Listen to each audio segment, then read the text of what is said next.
को दिल्ली लेकर चलते हैं, जहां पर प्रधानमंत्री नरेंद्र मोदी की मौजूदगी है। और आपको बता दें कि आज बीजेपी का 47वां स्थापना दिवस है। लोगों को संबोधित कर रहे हैं पीएम, सुनिए।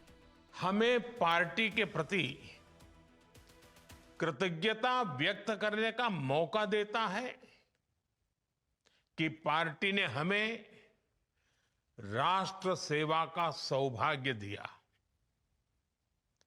मैं आप सभी को, देश भर के कोटि कोटि भाजपा कार्यकर्ताओं को, भाजपा के विशाल समर्थन करने वाले मेरे देश के सभी नागरिकों को भाजपा स्थापना दिवस की बहुत बहुत बधाई देता हूं। साथियों, मैं इस अवसर पर पार्टी के संस्थापकों और वरिष्ठों को भी आदरपूर्वक याद करता हूं। डॉक्टर श्यामा प्रसाद मुखर्जी, दीनदयाल उपाध्याय जी, नानाजी देशमुख, कुशाभाऊ ठाकरे जी, जेना कृष्णमूर्ति जी, राजमाता विजयाराजे सिंधिया जी, सुंदर सिंह भंडारी जी, अटल जी, आडवाणी जी, मुरली मनोहर जोशी जी, पी परमेश्वरन जी, कबींद्र पुरकायस्थ जी, ऐसे अनगिनत उत्तर दक्षिण पूर्व पश्चिम हिंदुस्तान के कोने कोने में ऐसी सभी विभूतियों को मैं आज आदरपूर्वक नमन करता हूं। साथियों, मैं हमारे युवा अध्यक्ष श्रीमान नितिन जी का भी इस आयोजन के लिए विशेष रूप से धन्यवाद करता हूं। उनके अध्यक्ष बनने के बाद ये पार्टी की स्थापना दिवस का पहला अवसर है। आपकी लीडरशिप में पार्टी पूरी ऊर्जा से देश सेवा में लगी है। इस समय जिन 5 राज्यों में चुनाव है, वहां भी पार्टी में एक नई ऊर्जा देख रहा हूं, कार्यशैली में नयापन देख रहा हूं। ऐसा लग रहा है नवीन जी ने पार्टी में नवीनता भर दी है। साथियों, आज बीजेपी जिस शिखर पर है, उसकी चमक सबको दिखती है, लेकिन यहां तक पहुंचने के लिए लाखों कार्यकर्ताओं का जो श्रम है, उन्होंने जो तप, त्याग और तितिक्षा की पराकाष्ठा की है, उसे वही जान सकता है जो इस पार्टी के संकल्पों के लिए समर्पित होकर स्वयं इस साधना का हिस्सा रहा है। एक वो भी दौर था, भाजपा के पास किसी कोने में दूर दूर तक सत्ता का नामो निशान नहीं था, न कोई संसाधन और न ही कोई सुविधा थी।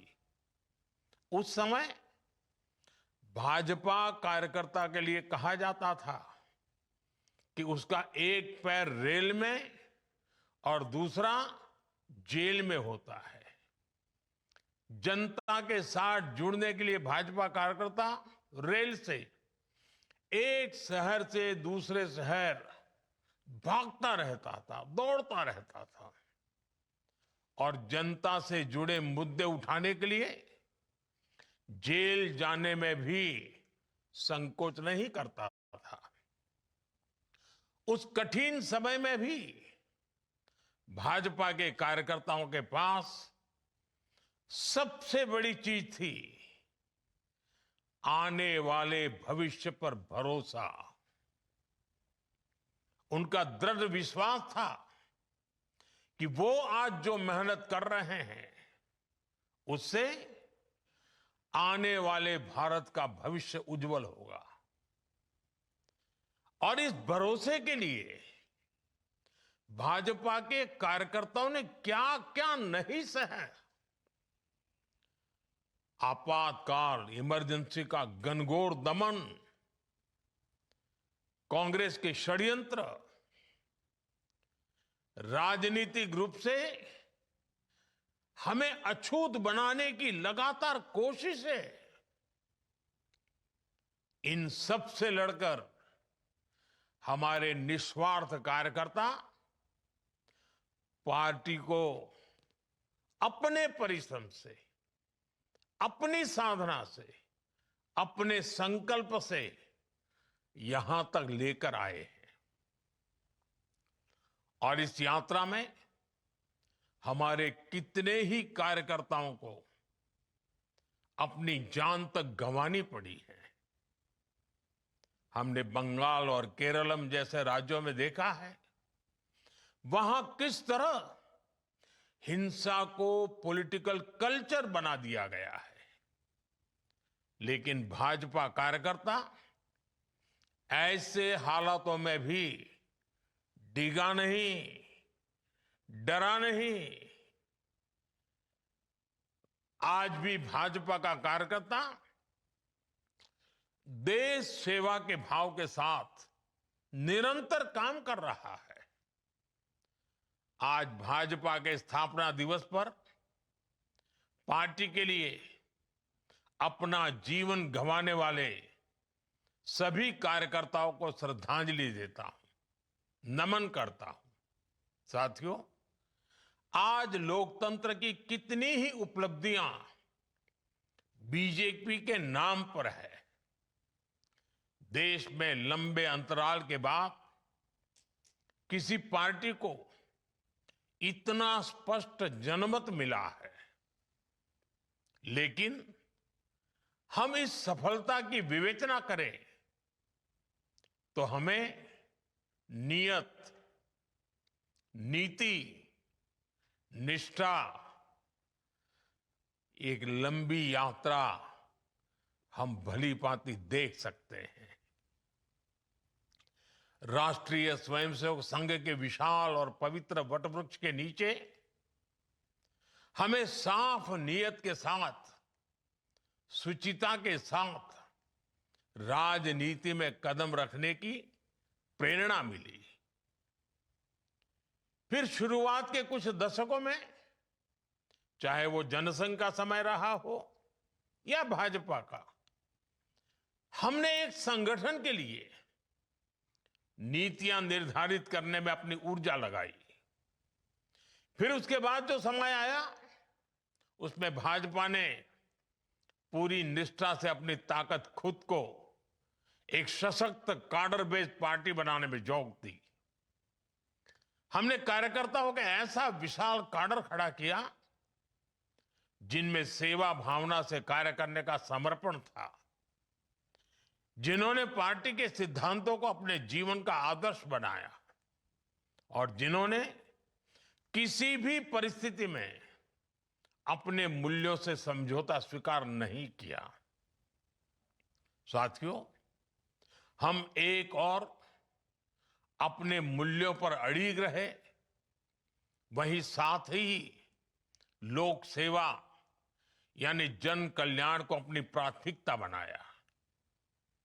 हमारे पास संसाधन सीमित थे, तब हम कहीं सरकार में भी नहीं थे, लेकिन हमारी पार्टी लोगों की सेवा के लिए समर्पित रही।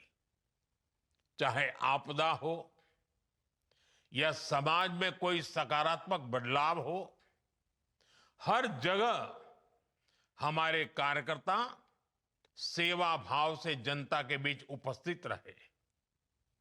इसी सेवा भाव के कारण लोगों का बीजेपी पर विश्वास बढ़ता चला गया। साथियों, हम सभी सन 1984 का वो दौर भूल नहीं सकते जब कांग्रेस ने रिकॉर्ड सीटें जीती थी, लेकिन देश की जनता देख रही थी कि कैसे कांग्रेस सत्ता हासिल करके उसके साथ विश्वासघात कर रही है। ऐसे में देश के लोगों का भाजपा पर भरोसा दिनों दिन बढ़ता रहा। भाजपा धीरे धीरे चुनाव जीतने लगी थी और हमारे आने से देश की राजनीति में दो धाराएं बहुत स्पष्ट हो गई। एक धारा बनी सत्ता आधारित राजनीति की, तो दूसरी धारा बनी सेवा आधारित राजनीति की। सत्ता को प्राथमिकता देने वाली राजनीति का धीरे धीरे पतन होने लगा और सेवा भाव वाली राजनीति को धीरे धीरे लोगों का भारी समर्थन मिलने लगा। आज हमें इस बात पर गर्व है कि हमने अपने आचरण से भारत की राजनीति में एक नया सिद्धांत स्थापित किया है। राष्ट्र प्रथम का सिद्धांत, राष्ट्रीय एकता, राष्ट्रहित, सर्वोपरि, ये हमारी पहचान बन गई है। साथियों, भारत की राजनीति में भाजपा ने गठबंधन की राजनीति का भी एक नया आदर्श स्थापित किया। हमारे देश में सत्ता के लिए गठबंधन के अनेक प्रयोग हुए, लेकिन राष्ट्रहित को सर्वोपरि मानते हुए राष्ट्र के लक्ष्यों को प्राप्त करने के लिए अगर कोई गठबंधन बना तो वो भाजपा द्वारा बनाया गया गठबंधन था, एनडीए। अब तो एनडीए गठबंधन 25 वर्ष से भी ज्यादा का हो गया है। हमारे एनडीए परिवार का निरंतर बढ़ना ये दिखाता है कि भाजपा कितनी सर्वसमावेशी है और क्षेत्रीय आकांक्षाओं को सर्वोपरि रखते हुए काम करती है। साथियों, हमसे पहले देश ने परिवारवादी, वंशवादी राजनीति का बोलबाला देखा था और आज भी अलग अलग कोने में वो खेल चल ही रहा है। या तो फिर लेफ्ट का गवर्नेंस मॉडल देखा था, लेकिन हमारा गवर्नेंस मॉडल यूनिक रहा।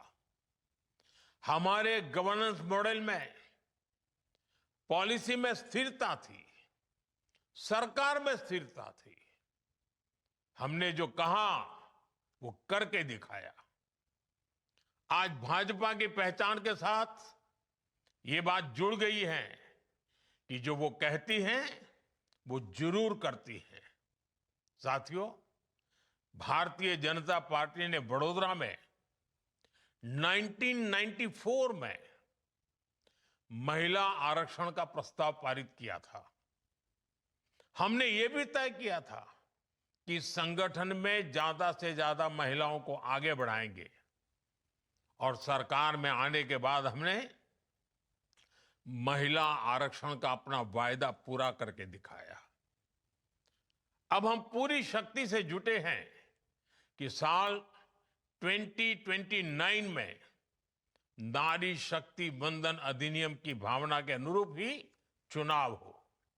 साथियों, आज भाजपा गुड गवर्नेंस का सिंबल बन गई है, लास्ट माइल तक डिलीवरी का सिंबल बन गई है। पंडित दीनदयाल उपाध्याय जी ने हमें अंत्योदय का सिद्धांत दिया था। हमने इसी विजन पर चलते हुए सैचुरेशन का मार्ग अपनाया। इसी का नतीजा था कि देश के 25 करोड़ गरीबों को गरीबी से बाहर निकालने में हम कामयाब रहे। साथियों, डॉक्टर श्यामा प्रसाद मुखर्जी ने जम्मू कश्मीर के लिए अपना बलिदान तक दे दिया था। दशकों से जम्मू कश्मीर में अनुच्छेद 370 देश की संवैधानिक एकता और अखंडता के लिए एक चुनौती बना हुआ था। एक दीवार खड़ी कर दी गई थी। उस समय कश्मीर से 370 को खत्म करना, इसे पूरी तरह से असंभव माना जाता था, नामुमकिन माना जाता था। लेकिन अपनी स्थापना के दिन से ही भाजपा का एक संकल्प था कि 370 का कलंक देश के साथ माथे से हटकर रहेगा, और हमने ये काम करके दिखाया।